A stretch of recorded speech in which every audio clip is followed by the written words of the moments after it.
सबका स्वागत है। तो हम जो है वो रेडियस इन कश्मीर जो कि एक Pakistani retired major general Akbar Khan की किताब लिखी हुई है उसको पढ़ रहे हैं। उसके हम 6th चैप्टर पे पहुंच गए हैं। तो Srinagar next morning on 29 October 1947 I in the sense I यहाँ पे जो अकबर खान है वो अपने आप को बता रहे हैं। I and Ali Akhtar Mirza, press correspondent, left for Kashmir to see what the situation was like.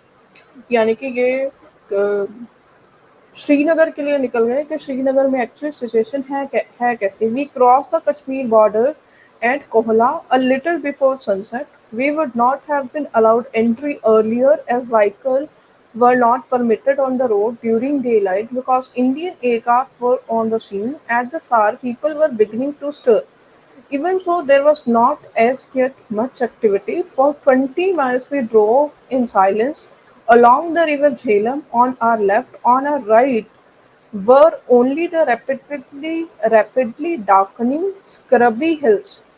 On the road there was no one in the sight, and in the far off village huts there was no light, no sound, there was no sign of war. यानी कि यहाँ पे ये बता रहे हैं कि कैसे ये एक श्रीनगर के अंदर के, यानी कि आप देखें कि इन्होंने प्राइम मिनिस्टर ऑफिस में इनको जगह दे दी गई ताकि जो ब्रिटिशर्स उस समय कंट्रोल कर रहे थे दोनों देशों की मिलिट्री को। लेकिन आप देखें यहाँ पे फ़र्क क्या है। यहाँ पे फ़र्क ये है कि जो पाकिस्तानी इस्टेब्लिशमेंट है, इस्टेब्लिशमेंट ही यहाँ पे कहूँगी, जो जिन्ना, लियाकत अली खान, अकबर खान और बहुत सारे और लोग जिनके हम पहले चैप्टर्स में नाम पढ़ चुके हैं, उन सब ने ब्रिटिशर्स से छुप कर के एक तरह से रेड की थी। यानी कि ट्राइबल्समैन को यूज करके कश्मीर के अंदर एक तरह से इन्वेजन कर दी थी, जिसको के मतलब रूल्स को वायलेट किया था। जबकि इंडियन आर्मी कैसे गई, इंडियन आर्मी ने, जो इंडियन गवर्नमेंट है, उन्होंने पहले महाराजा को बोला कि हम इंटरफेयर नहीं कर सकते जब तक जम्मू कश्मीर लद्दाख का एक्सेशन जो है वो भारत के साथ नहीं हो जाता। उनका उस स्टेट का एक्सेशन महाराजा ने किया, साइन करके दिया भारत को। उसके बाद वो इंडिया की टेरिटरी बन गया। उसके बाद गवर्नमेंट ने इंडियन मिलिट्री को ऑर्डर दिया। हाँ, और ब्रिटिशर्स को पता था, ये ब्रिटिशर्स को पता था कि इंडियन आर्मी जा रही है क्योंकि एक्सेशन हो चुका था।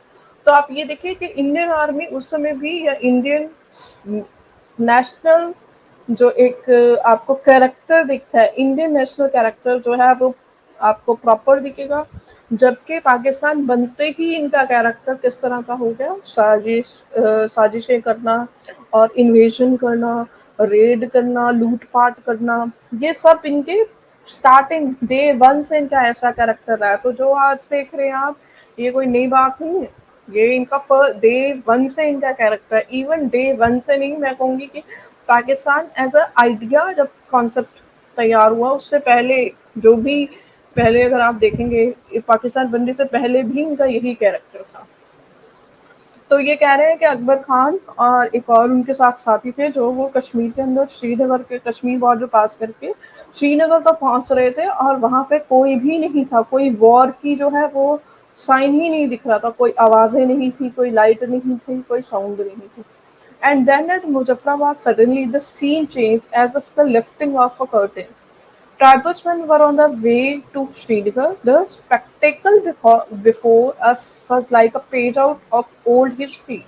Memory flashed back many centuries. This one felt as what it might have been like when our forefather had poured in through the mountain passes of the frontier. यानी कि यहाँ पे मोहम्मद बिन कासिम को याद कर रहे हैं मिस्टर अकबर खान। तो अपने आप को जो इन्वेडर्स हैं उनको अपना बाप मानने वाले जो लोग हैं, वो कभी भी उस मिट्टी के साथ, उस पाकिस्तानी लैंड के साथ इनका कभी आप देखें कनेक्शन हुआ ही नहीं। क्यों? क्योंकि इनका जो कनेक्शन है वो इन्वेडर्स के साथ अपना ये कनेक्शन जो होते हैं, इनके रोल मॉडल वो इन्वेडर थे जो आए थे। तो यहाँ पे ये मोहम्मद बिन कासिम की बात कर रहे हैं कि इनको एक तरह से रोमांटिसाइज कर रहे हैं कि वो जो मेरे सामने एक सीन था जो ट्राइबल्समैन मुजफ्फराबाद में अटैक कर रहे थे, वो वैसा ही सीन था जैसा कि सेंचुरीज पहले भारत में जो इन्वेजन हुए हैं उस समय होगा।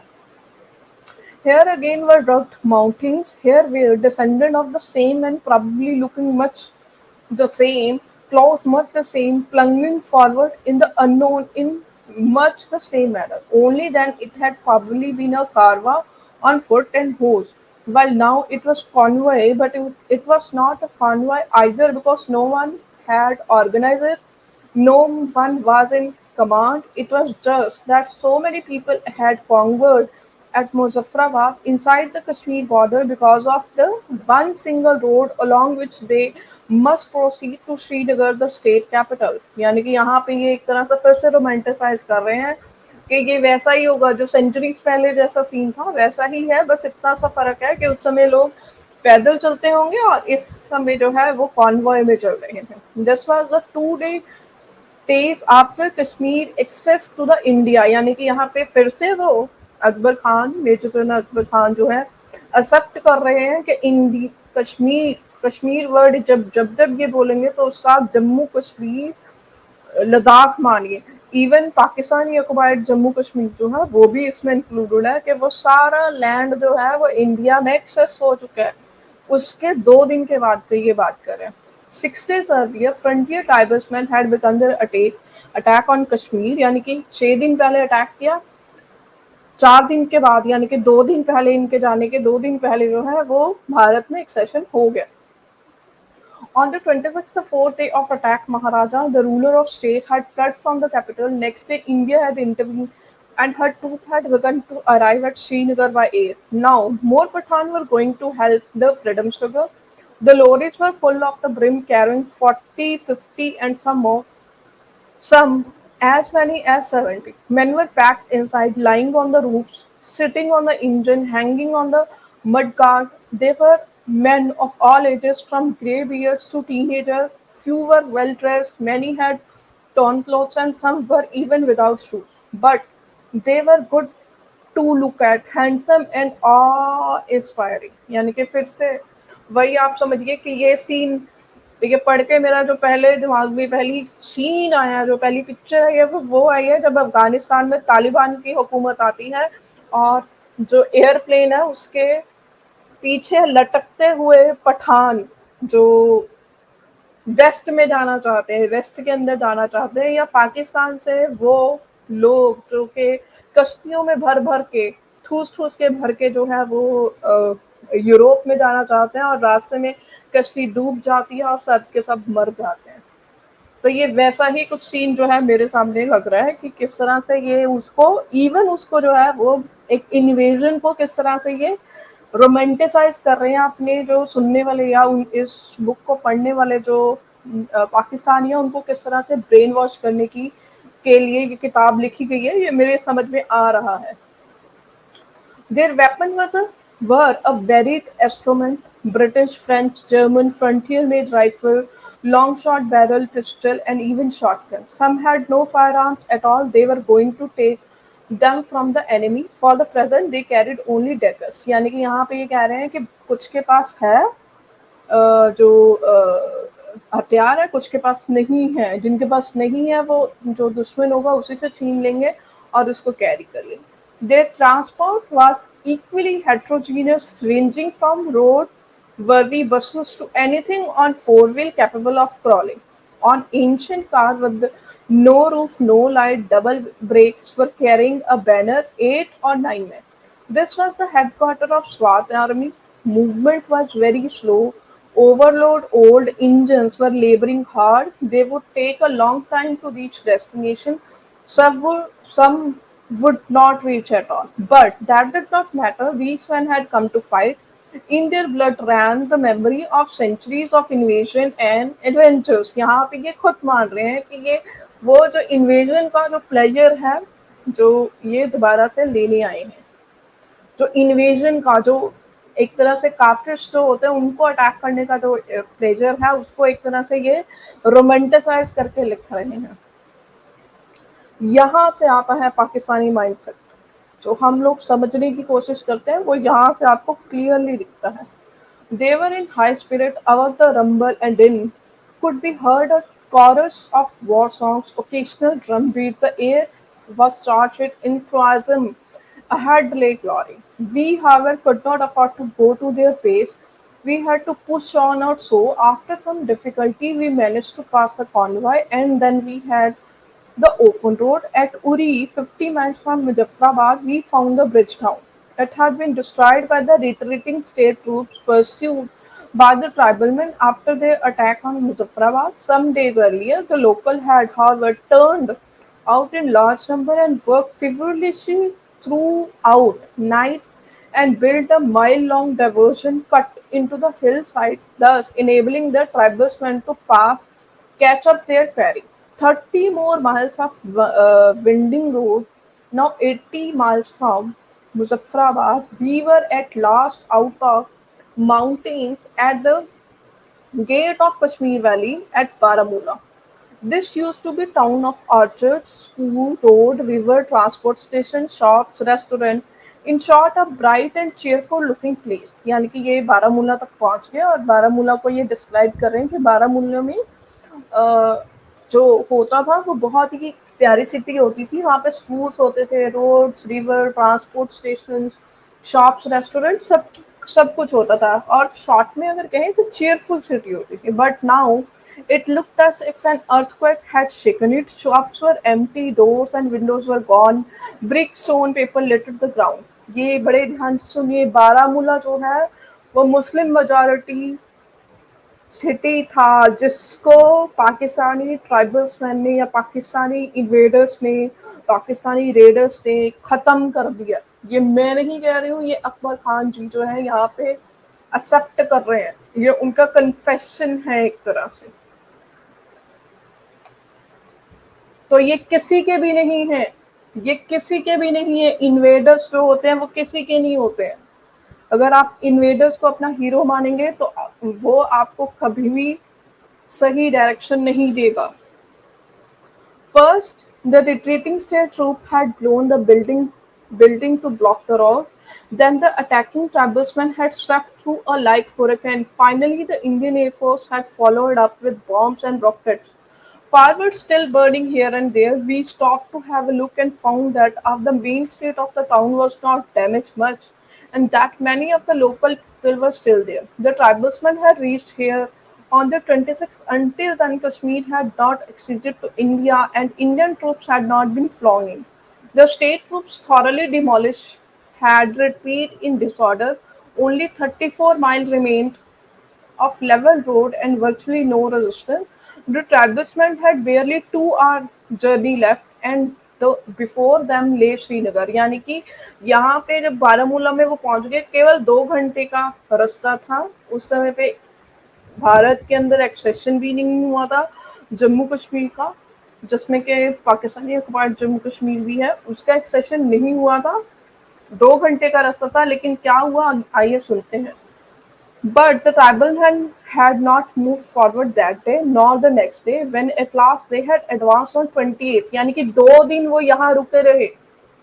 2 दिन उन्होंने यहाँ पे रुक कर क्या किया वो देखते हैं। When at last they had advanced on 28th, they had encountered the Indian troops। यानी कि 2 दिन उन्होंने यहाँ पे लगाए और 2 दिन के बाद जब वो आगे गए तब तक भारत में एक्सेशन भी हो गया था और इंडियन ट्रूप्स भी आ चुके थे। जबकि रास्ता कितना बचा था, केवल 2 घंटे का। Although these had been successfully previous day had been overcome 10 miles outside Baramulla, a whole day had been lost in doing so. Thus, it was not till the evening of 29 that the tribesmen had moved forward to Srinagar itself, and now they were just a few hours ahead of us. But why had 2 crucial days been wasted at Baramulla? It is more than probable that if these 2 days had not been lost, the story of Kashmir would have been entirely different one। ये मैं भी कह रही हूँ कि अगर ये 2 दिन बारामूला में इन्होंने वेस्ट ना किए होते तो शायद शायद कुछ और सीन होता। इस बात से मैं एक्सेप्ट करती हूँ क्योंकि ये मैंने इंडियन साइड भी पढ़ी हुई है, इसलिए मैं आपको बता रही हूँ। There was no authentic answer to be found. It is unlikely that tribesmen themselves had wanted the delay. Sending back their wounded could not have taken that much time. Waiting for more men could hardly have been caused, as they knew that speed would be more valuable. Baramulla itself could not have held that much attraction for them when the biggest prize of all, Srinagar, was so near at hand. All the same, there may have been some good reason, one cannot say, or it may have been what the local at Baramulla said, that Khurshid Anwar, who was in command, had waited for Kashmiri leader whom he had sent in order to confirm with regarding his own position in the future government of Kashmir. Exactly, ये देखिए लालच, जो invaders होते हैं ना, जो powers groups होते हैं ना, जो माफिया ग्रुप्स होते हैं, उनके अंदर भी कभी भी उनसे आप ये तवक्को ना करें कि वो जनता के लिए कुछ करेंगे। ये कश्मीरी लोगों के लिए कोई नहीं किया जा रहा था।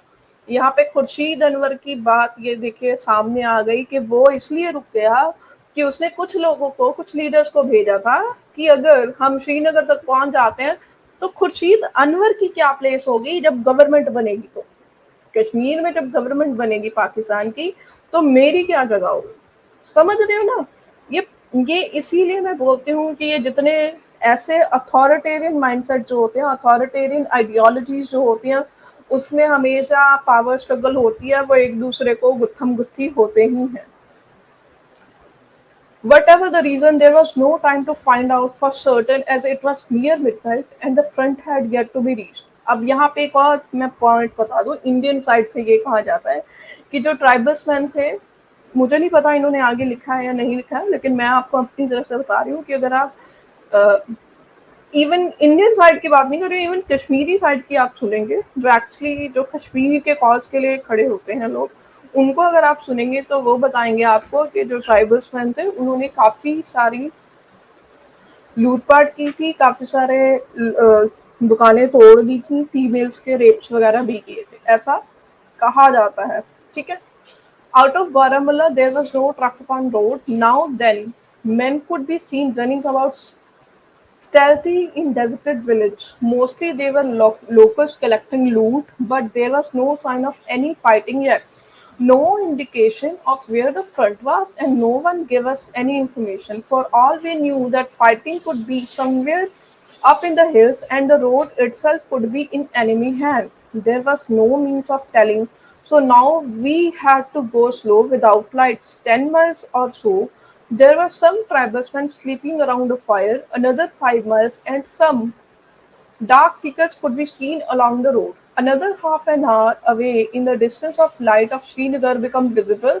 Then at last there was the sound of firing. We were close to the front now. Soon we passed some wounded men being carried back. Another half a mile, shells were landing on road, but the firing was dying down. Apparently, an attack had just ended.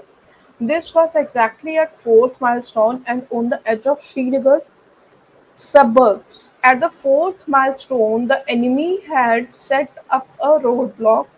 Upon discovering the existence of this check, the tribesmen had, in their initial approach, crept forward and around carefully using only the broken ground of the road.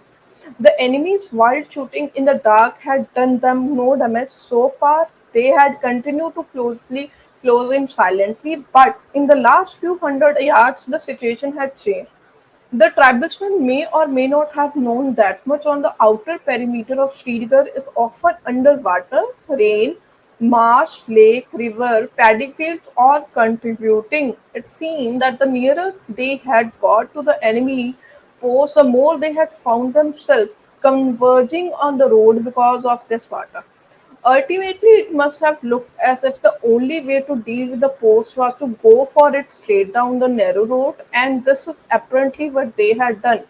I feel that experienced tribesmen like Mahshoods and Wazirs would never have done this. It may be that this particular group, mostly Mohammeds, had not the necessary experience, or it may also have been that their recent success had made them overconfident, resulting in their ignoring well established rule of caution. So they had assaulted down the road and had met the full blast of enemy fires, rifles, French machine gun, and mortars.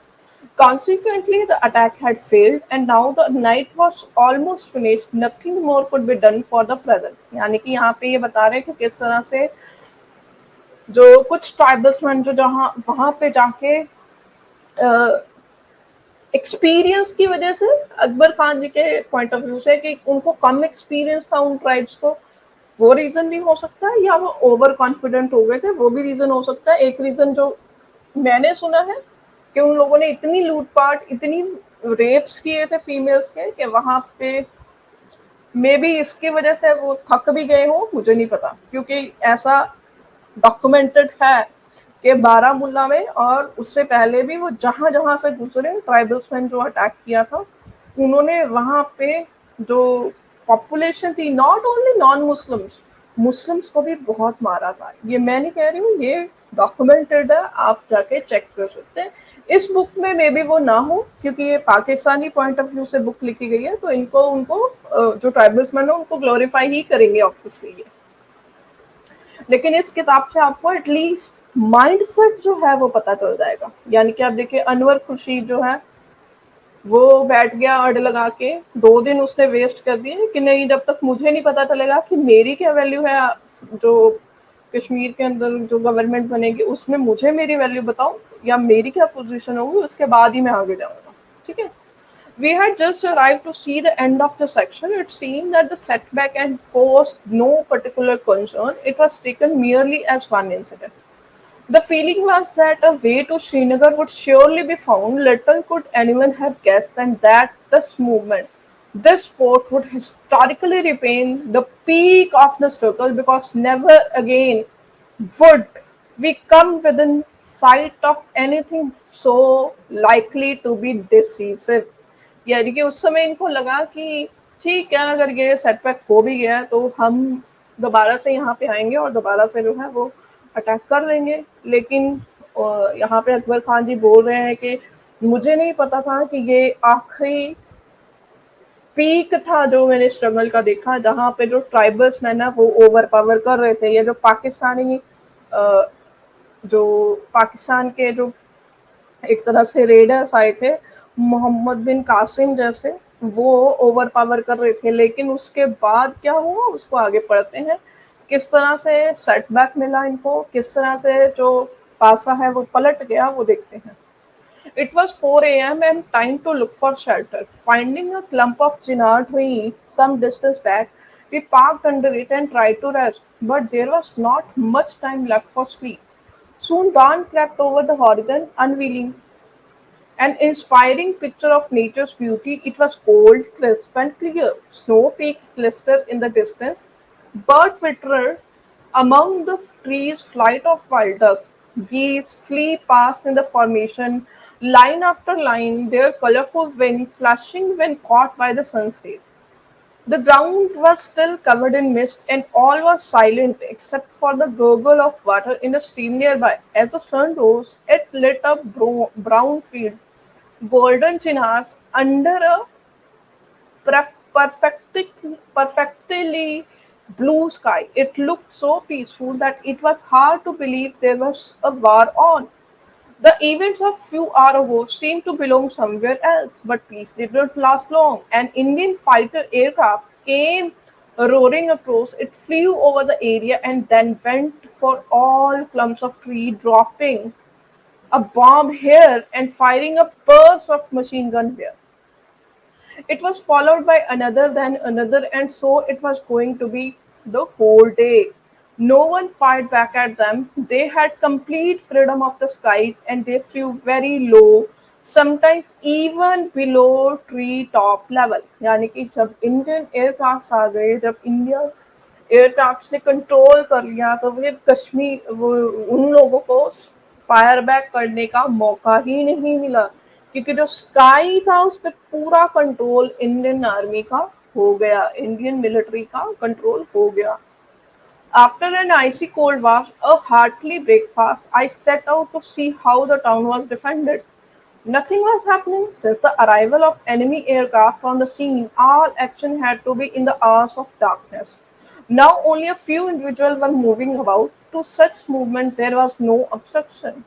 Except the aircraft, which were easy to dodge in open country, one can often see an aircraft long before it can see one, and only and one only has to keep still for a little while to escape observation. Even if one is noticed, a single individual is hardly ever a worthwhile target. But if one is unfortunate enough to be picked up for the attack, there is usually still enough time to take shelter. Modern aircraft are equipped to fire only straight in the front, and so a pilot who wants to fire has to fly straight at one and in downward direction. To do this, he has first to gain enough height at distance for which he has to circle around. That gives the man on the ground enough time to shift unobserved. यानी कि यहाँ पे ये उस समय के जो fighters होते हैं उनकी कुछ लिमिटेशंस ही उसको बता रहे हैं, और ये बता रहे हैं कि एक सिंगल बंदा होगा, सिंगल सिंगल लोग चल रहे होंगे, तो ऑब्वियस सी बात है जो जो फाइटर जेट है वो सिंगल सिंगल पर्सन पे तो अटैक करने से रहा, कोशिश करेगा कि मुझे कलेक्टिव कोई ग्रुप दिख रहा है तो उस पर ज्यादा अटैक करूं, सिंगल सिंगल पर्सन पे उतना वेस्टेज नहीं करेगा परमिनेशन की। और जब जब तक वो घूम कर सेट करेगा ऊपर एक परफेक्ट हाइट पे जाकर नीचे डाउनफॉल की डाउनवर्ड्स की तरफ वो फाइटर जेट आएगा अटैक करने के लिए, तब तक जो जिस बंदे को टारगेट किया गया है वो अपनी जो जगह है वो बदल सकता है। Thus, I was able to walk around safely for a few hours, and with a pair of binoculars and a map, I was able to get some idea of how the ground lay. From our side, the approaches to Srinagar were all covered with water. Although this water had shrunk a good deal since the summer, there was still enough of it to restrict movement either to main road or a fewer path and but.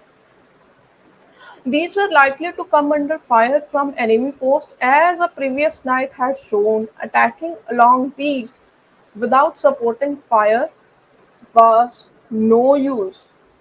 The position of Srinagar as a whole, however, still seemed weak. The state troops we knew were demoralized, and the population, though passive, has hostile to them.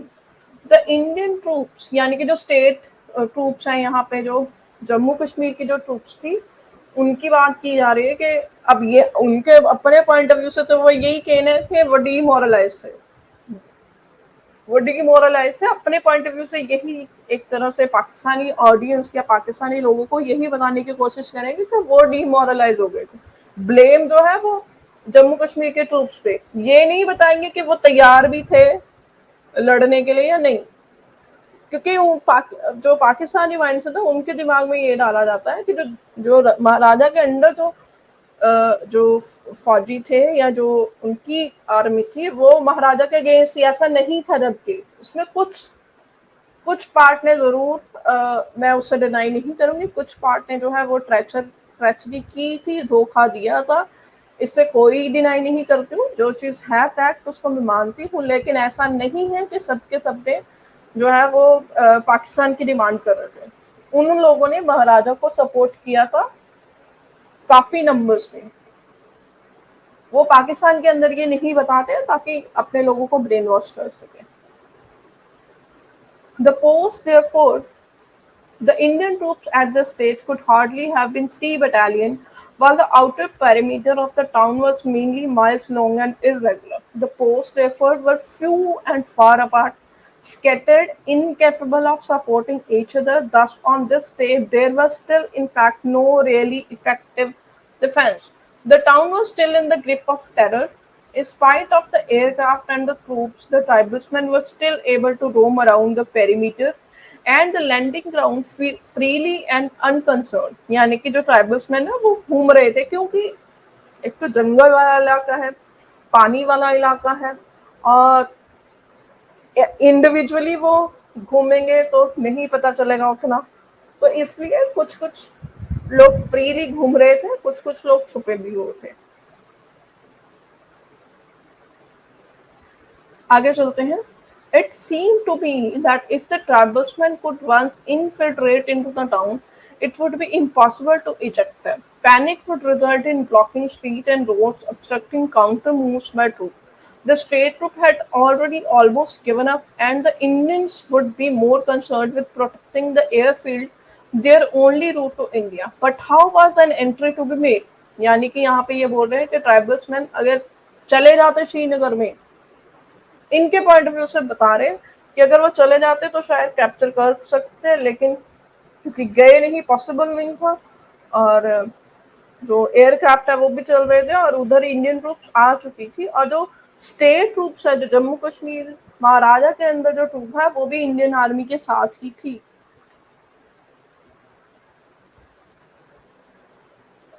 One possible way appeared to be to go across the water at night in boats or on foot. This is what the tribesmen were now looking for. This, however, needed local help, and as the local on the outskirts had disappeared, it seemed that finding boats and guided guides may take a long time. One could not tell how long. Meanwhile, every day lost would result in more Indian troops arriving by air. यानी कि ये यहाँ पे खुद मान रहे हैं कि एक पॉसिबिलिटी थी कि जो वहाँ के लोकल्स हैं उनसे हेल्प ले ली जाए। अब वो जो लोकल्स हैं यहाँ पे खुद बोल रहे हैं कि जो लोकल हैं वो डिसअपियर ही हो गए थे। मुझे एक बात बताइए, ये लोग क्लेम करते रहते हैं कि जो कश्मीरी लोग हैं उन्होंने रिवोल्ट कर दिया था, तो वो छोड़ के क्यों चले गए? वो इसीलिए छोड़ के गए क्योंकि वो आपको नहीं चाहते थे, वो आपकी इंटरवेंशन नहीं चाहते थे। उनके जो भी इश्यूज थे महाराजा के साथ वो खुद सॉर्ट आउट कर लेते। लेकिन आप पाकिस्तान ने इंटरफेरेंस की, तो कोई भी हो, आपस में घर में किसी के भी कोई झगड़ा हो, दो भाई भाई का झगड़ा हो, वो बाहर से इंटरवेंशन कभी नहीं चाहते हैं, और इतनी सिंपल बात इनके दिमाग में नहीं जाती है। It did not seem very promising plan, but it was the only one that could be tried for the time being. Though depending to it alone would be leaving too much to chance, so it brought me back again to considering the main road itself. The site of the previous night's attack, the defense position here did not appear to be particularly strong. यानी कि पानी के through वो जाने की सोच रहे थे, लेकिन पानी के थ्रू नहीं जा सकता था क्योंकि ना बोट्स थी, ना ही लोकल्स थे जो उनको गाइड कर सकते, ठीक है, ताकि वो बच के निकल इंटरवेंशन कर पाते श्रीनगर के अंदर। दूसरा दूसरा था कि जहाँ पे पहले जिस रात वो पहुंचे वहां से वो सामने अटैक हो रहा था, तो अटैक के सामने वो कैसे जाते?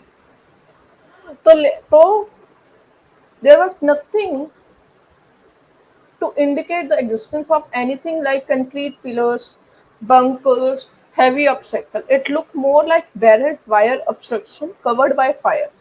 It was good enough to stop unprotected men and lorries, but quite likely it would not stand up to anything heavier. A single armored car might be able to break through it. That seemed to be the answer.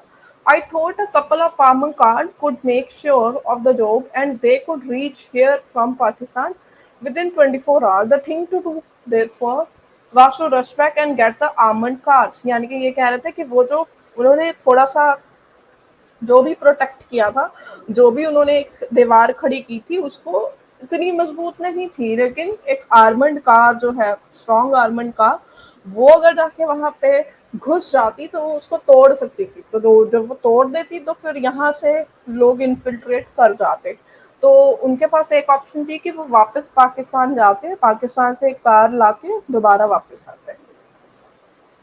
So at sunset, when the aircraft disappeared, the road was safe again. We started back. यानी कि फिर ये श्रीनगर से वापस गए। Rain, mud, traffic made the journey unbearably slow, but there was a pleasant thought to keep company with armored car would get there before the Indians become too strong. To get the armored cars, however, some objection would have to be answered. It could be argued that India would call this intervention by Pakistan, but did that really matter? यानी कि ये यहाँ पे देखें कि एक Pakistani retired army general Srinagar तक पहुंचा, श्रीनगर के अंदर उसने जो है वो पूरा जायजा लिया, फिर वो वापस पाकिस्तान जाके आर्मर्ड कार लेके आर्म कार जो है वो लेके आने के लिए जा रहा है, और वो सोच रहा है कि इंडिया जो है वो ये बोलेगा कि इंटरवेंशन पाकिस्तान ने की, और आगे से वो अपने आप को ही आंसर दे रहे हैं कि क्या ये मैटर करता है? बिल्कुल मैटर करता है, इससे आपका कैरेक्टर दिखता है। आपका नेशनल कैरेक्टर दिखता है। तो ये जो नेशनल कैरेक्टर होता है ना, ये बहुत इंपॉर्टेंट होता है एक सोसाइटी के लिए। इवन एक कम्युनिटी कैरेक्टर जो होता है वो बहुत इंपॉर्टेंट होता है, क्योंकि आप एज अ कम्युनिटी, आप पाकिस्तानी कम्युनिटी है, आप एज अ नेशनल आइडेंटिटी आपकी पाकिस्तानी आइडेंटिटी है। तो आपका जो कैरेक्टर दिखा यहाँ पे, इसीलिए आपको यूज किया जाता रहा और आज भी आप यूज ही हो रहे हैं। India herself was intervening. She has already calling us aggressor, and she has clearly accused us of bringing the tribesmen in across 200 miles of Pakistan.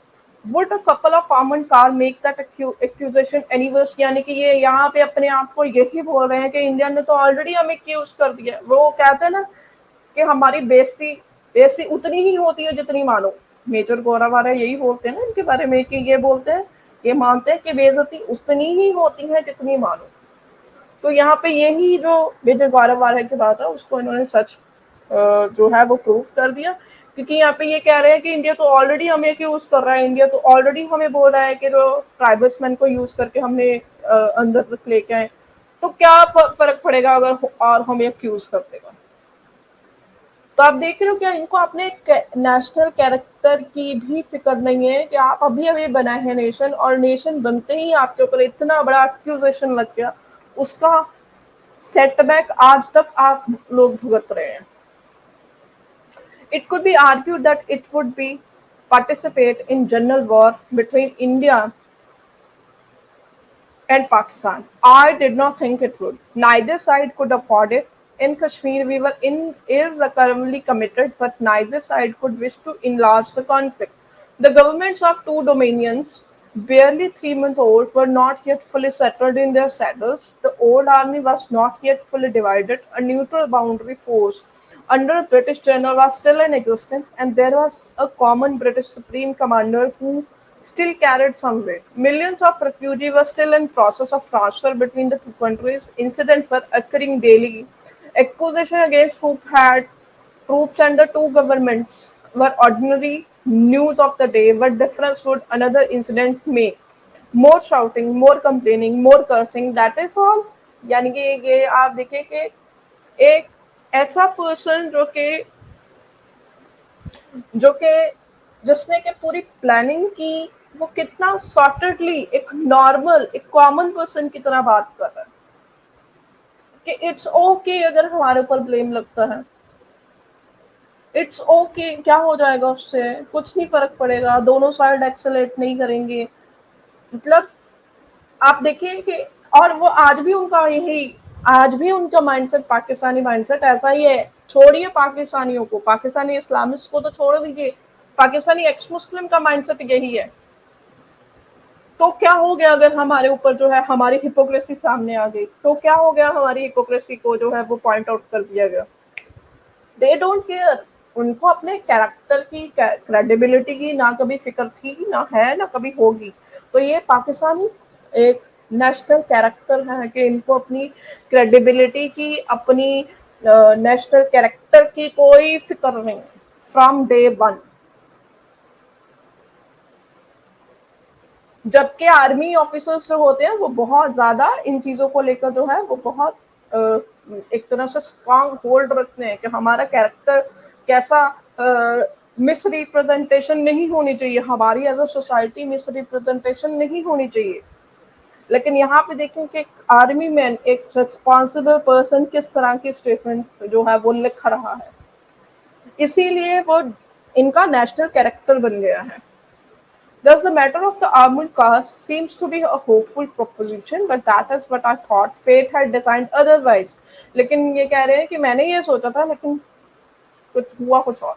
On return to Pindi, I was immediately able to find Colonel Masood, who volunteered to take not two but whole squadron of his unit armored cars. His men, he said, would go in plain clothes without official permission and at their own risk.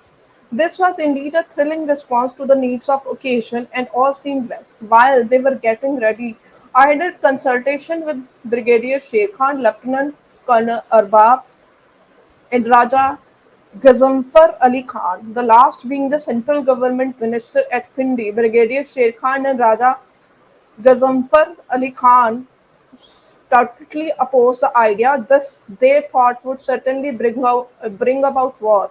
यानी कि आप ये देखें कि even जो army के अंदर जो लोग हैं वो भी नॉर्मल क्लोथिंग में जो है वॉर में जाने के लिए तैयार है, इन्वेड करने के लिए तैयार है, जबकि ऑफिशियली एक्सेशन हो चुका है, ऑफिशियली वो इंडिया का पार्ट है। और पाकिस्तान अगर ऑफिशियली वहां पे जाता है, सिर्फ कपड़े चेंज होने से कुछ नहीं होता है। तो आप ये देखें कि इनका कैरेक्टर कैसा है। मैं फिर से वही वर्डिंग दोबारा बोलूंगी, यहाँ से नेशनल कैरेक्टर दिखता है। सिर्फ दो व्यक्ति यहाँ पे दिखे, एक तो ब्रिगेडियर शेर खान और राजा गजम्फर अली खान, जिन्होंने के इस आइडिया को अपोज किया, केवल दो व्यक्ति। Never forgive it. In any case, chances of success were very little, and I was to remember that the front was not under my command, so the proposal was abandoned. Thus, Armir Khan did not go to the assistance of the tribesmen, and the tribesmen were not destined to find some other way of entering Srinagar. यानी कि armour card का जो proposal है वो reject हो गया और वो पहुंच ही नहीं ट्राइबल्समैन तक, और जो ट्राइबल्समैन है वो कभी श्रीनगर तक नहीं पहुंचे। तो यहाँ पे ये चैप्टर खत्म होता है। आई होप कि आपको इससे कुछ समझ में आएगा पाकिस्तानी माइंडसेट के बारे में, आपको अंडरस्टैंड आएगी कि पाकिस्तान का कैरेक्टर क्या है। क्योंकि जब मैं पाकिस्तानी कैरेक्टर बोल रही हूँ तो वहाँ के कॉमन लोगों को या अच्छे लोगों की बात नहीं कर रही हूँ, मैं वहाँ पे मेजॉरिटी लोगों का माइंडसेट की बात कर रही हूँ कि उनके सोचने का तरीका क्या है। यहाँ पे मैं उनको अच्छा बुरा नहीं कह रही हूँ, मैं आपको बता रही हूँ कि उनके सोचने का तरीका क्या है, वो किस तरह से सोचते हैं और किस तरह से वो रिएक्ट करते हैं। तो जब आपके जो एलीट क्लास है, जो रिस्पॉन्सिबल आर्मी ऑफिसर है, उनका ये कैरेक्टर सामने आता है पीछे से वार करने का, तो आप सोचिए कि उस सोसाइटी के कॉमन लोगों तक क्या कैरेक्टर गया हो। और ये किताब जो मैं पढ़ रही हूँ ये पाकिस्तान में काफी ज्यादा बिकी थी। आजकल तो पाकिस्तान में नहीं है पढ़ने लिखने का चलन, लेकिन ये किताब काफी ज्यादा बिकी थी और बहुत सारे लोगों ने पसंद भी किया था 1970s में इस किताब को, और एक तरह का माइंडसेट भी इसमें जनरेट किया था लोगों ने। तो आई होप कि आप बिटवीन द लाइन्स जो है वो चीज़ों को समझें। अगर आपको नहीं समझ में आती है तो आप मुझे कमेंट सेक्शन में प्रश्न पूछ सकते हैं या अपना अपना आर्गुमेंट जो है वो दे सकते हैं। थैंक यू सो मच सबका जुड़ने के लिए। धन्यवाद। जय हिंद, जय श्री राम।